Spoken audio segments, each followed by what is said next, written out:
So why didn't I buy a PS5 Pro even though I have the money? That's a pretty interesting question that I think a lot of people would probably ask. Obviously, I have been a huge fan of PlayStation for as long as I can absolutely remember, but there has always been a bit of me that felt that if the device that they were selling wasn't absolutely worth the money, that I would never purchase it.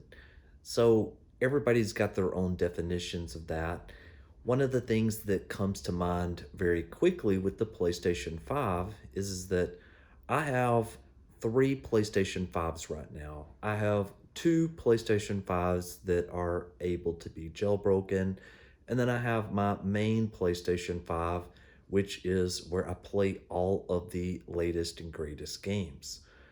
Now, I've never been afraid to spend money on games that even, for example, just came out and, I spent 70 bucks for Silent Hill 2.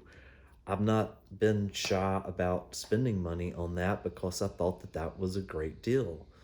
Now, going back to my original point here, I was talking about the PlayStation VR 2, and that is one item that I never thought was worth the money.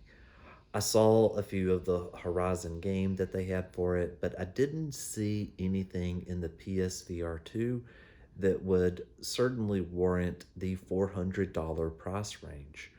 I've seen now where I was able to buy one of those used recently for 265, and I even declined on that offer. And I was thinking, where will it get to where I find that that's a good value? Now, obviously, with that having the ability to tie up to a PC now through that adapter, you're able to get some PC gaming out of it. It may be a little bit more appealing now to me. So going back to the PS5 Pro, is that I was there when they originally announced it. I was there when they were talking, all about all of the amazing performance in the 60 frames per second and all of these other sorts of things. And I was shocked like everybody else with the sticker price that was on it. Originally, I had felt, okay, it was $700, I believe. And then obviously it didn't come with a disk drive. And then you needed to buy the vertical stand sold separately. And you're just feeling like Sony's just nickel and diming you out of every single small component that they possibly can.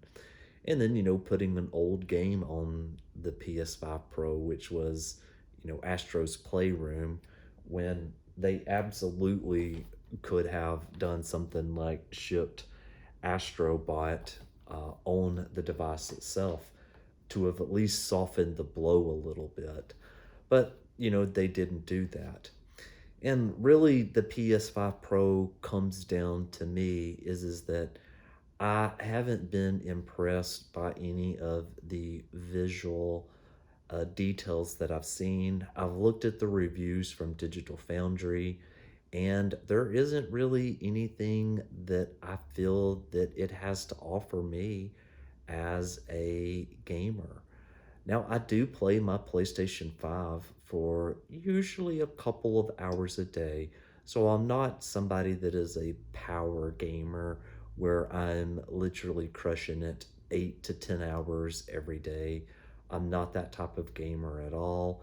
I also am only playing single player games. So maybe that device, wasn't geared towards me, but I am one of the target audience that I could buy the PlayStation 5 Pro, right now today, and I choose not to.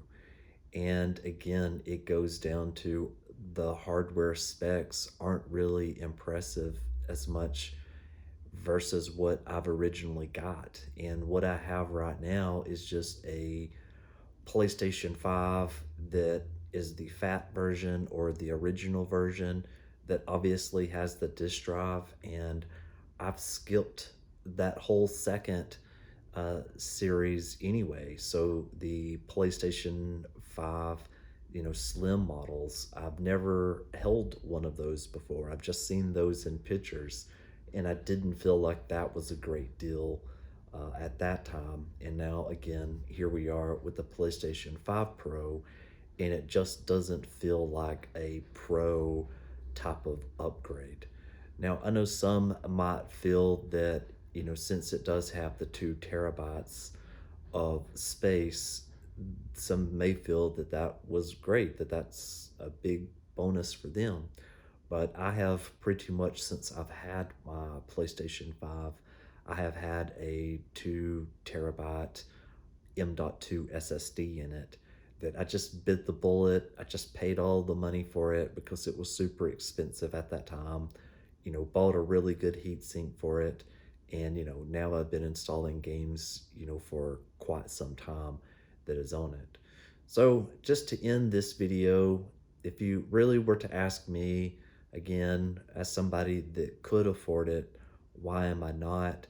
It is the value. I just don't see the value in spending that kind of money right now on an upgrade that I would absolutely need to be, probably a few feet from the television in order to see. Well, anyway, that's just my thoughts on it. What's yours? Leave them in the comments below. Thanks for watching. Bye bye.